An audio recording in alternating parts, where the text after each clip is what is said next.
Et on retrouve donc Thierry Mariani. Bonjour, merci d'être avec nous ce matin. Bonjour.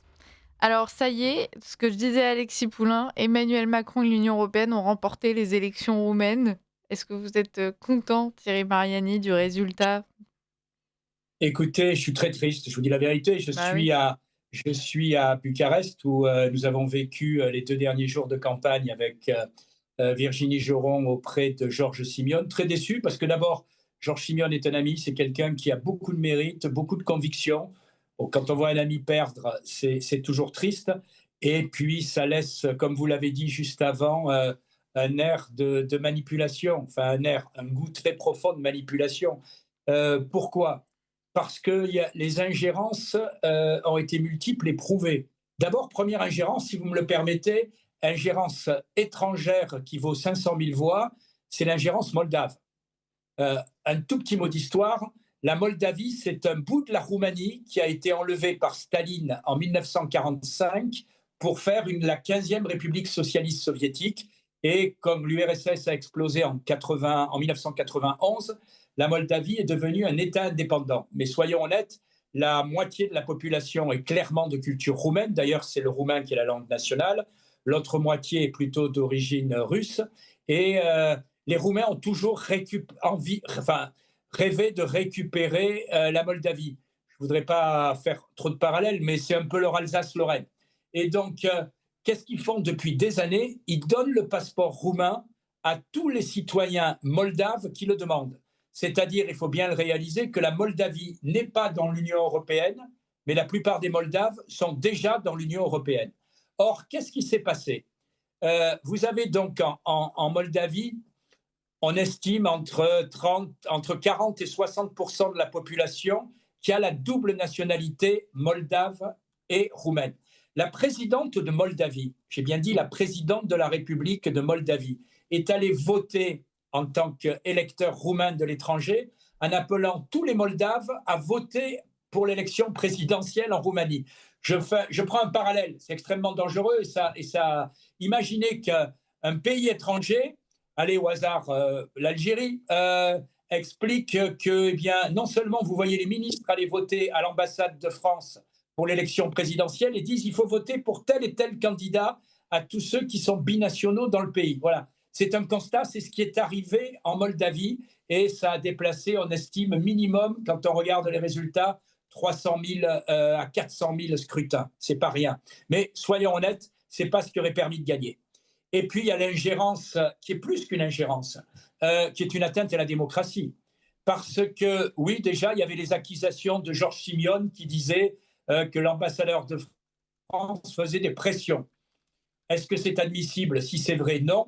Est-ce que ça change grand-chose? Si vous voulez mon avis, pas grand-chose. Mais ce qui est extrêmement grave, ce sont les accusations de Pavel Durov. Que dit M. Pavel Durov? Et en plus, comme il est intelligent, il a fait en 2 temps et peut-être bientôt en 3 temps. Il dit d'abord, j'ai eu de fortes pressions d'un État, il ne le nomme pas, mais il met un État européen et une baguette. Donc tout le monde a compris que ça pouvait être que la France. J'ai eu de fortes pressions d'un État européen pour fermer tous les comptes sur Telegram des opposants en Roumanie. Voilà. Et il dit, c'est voilà, moi, voilà ce que me demande un représentant de l'État français. Là-dessus, étape 2, immédiatement, démenti de France Diplomatie. France Diplomatie, c'est le ministère des Affaires étrangères. Donc c'est un démenti tout à fait officiel. Et immédiatement, réponse de Durov. Alors là, on n'est plus du tout dans les accusations sans preuve. Il dit voilà, j'ai rencontré Monsieur Lerner, qui est responsable des services de renseignement en France. Donc c'est quand même un très haut responsable au printemps dans une salle à l'hôtel Crillon et il m'a demandé de fermer ses comptes, ce que j'ai toujours refusé.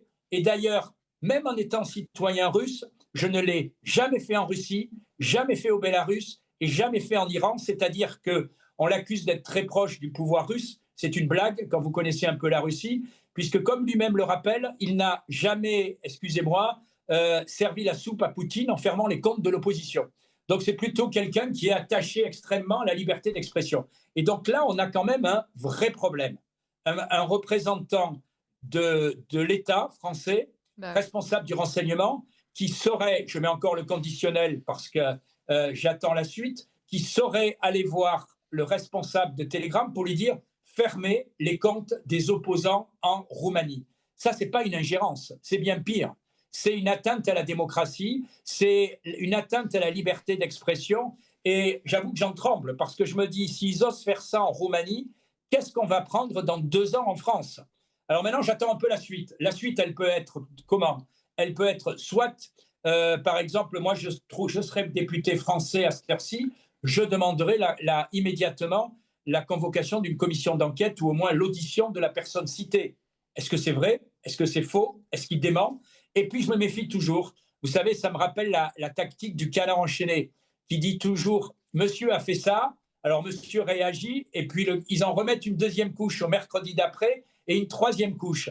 J'ai quand même du mal à croire que monsieur Durov, qui n'est pas le perdreau de l'année, n'est pas un moyen, je ne sais pas lequel, de prouver que cet entretien a bien eu lieu. Et dans ce cas-là, ce serait d'une gravité extrême, parce que ça voudrait dire, je le répète, il ne s'agit pas d'une ingérence, il s'agit d'une atteinte totale à la liberté d'expression. Quand M. Obama prend parti pour M. Macron, oui, c'est une ingérence, mais au moins c'est clair, c'est transparent, on n'est pas surpris et on le sait. Quand quelqu'un va dire à un responsable de réseaux sociaux fermez tous les comptes des opposants, là je vous laisse deviner qui est extrémiste. Et enfin, pour conclure sur les résultats en Roumanie, moi je salue la sportivité de Georges Simion, qui au début a cru qu'il était élu. Au début, les résultats étaient très serrés. Je vous rappelle qu'en Roumanie, les élections ferment à 21 heures. Et puis qui, 3 heures après, a reconnu son échec sportivement. Voilà. Pourquoi je dis ça? Parce qu'on est abreuvé toujours les loiseaux Keller et Valérie Hayet de service nous expliquent que ces gens sont de l'extrême droite, ils ne respectent aucune règle de démocratie, etc. À chaque fois, les gens qui sont, j'allais dire, disqualifiés, salis, en étant traités de tous les épithètes, eh bien, reconnaissent leur échec. Vous voyez, j'appartiens à un mouvement qui est qualifié d'extrême droite. Chaque fois que nous avons perdu une élection, quand Marine a perdu une élection, elle a immédiatement reconnu son échec. On n'a pas fait une marche vers le Capitole ou je ne sais quoi. C'est pareil en Roumanie. Il a reconnu sportivement son échec, ce qui est beaucoup moins sportif, beaucoup plus sournois et beaucoup plus grave. Et maintenant, je pense qu'il faut faire la lumière parce qu'après, il y a les élections en France en 2027. C'est est-ce que oui ou non, un responsable de l'État au plus haut niveau est intervenu pour que dans un pays européen, la liberté d'expression soit mise en cause. Et là, c'est gravissime. Ouais. On espère au moins que là-dessus, lumière sera faite.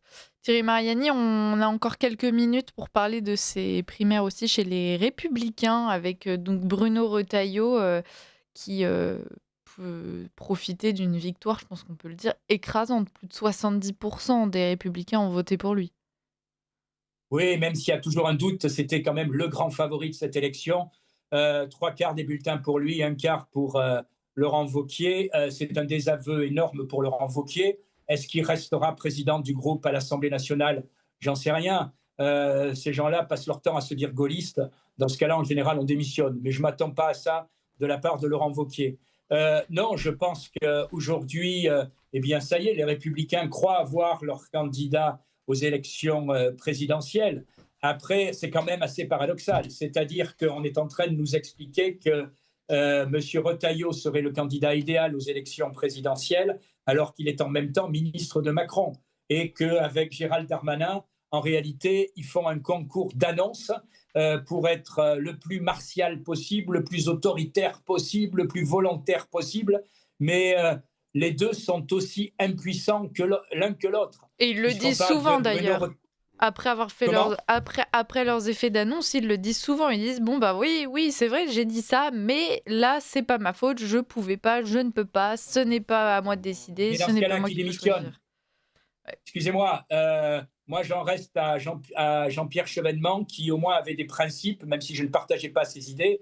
Quand on est ministre, on ferme sa gueule ou on démissionne, voilà. Et donc quand on ouvre sa gueule pour se faire piétiner, pour n'avoir aucun rôle réel et être démenti quotidiennement par le président de la République, on démissionne si on en a un peu, voilà. Et d'autre part, quelle pantalonnade. Je ne vais pas vous rappeler M. Retailleau qui expliquait qu'on allait voir ce qu'on allait voir face à l'Algérie, que si jamais le président ne le suivait pas, il démissionnerait probablement, etc. Ben, il est toujours là. Et donc, en réalité, le candidat désormais change, mais malheureusement, ce parti est en train d'agoniser. Il n'a plus de programme, il n'a que des compromissions, il n'a plus de leader, il n'a que des candidats. Et tout ça, finalement, ne fait pas rien pour gagner une élection présidentielle et pour diriger la France. Bon. On finit sur ces mots, Thierry Mariani, mais on espère que voilà, ce que vous préconisez pour tous ces ministres impuissants remonte à leurs oreilles et qu'ils suivent vos bons conseils. Je pense que ça aiderait beaucoup la France. Merci d'avoir été avec nous. Merci aussi d'avoir suivi cette élection en Roumanie. On le rappelle, Alexandre de Galzin était présent sur place aussi.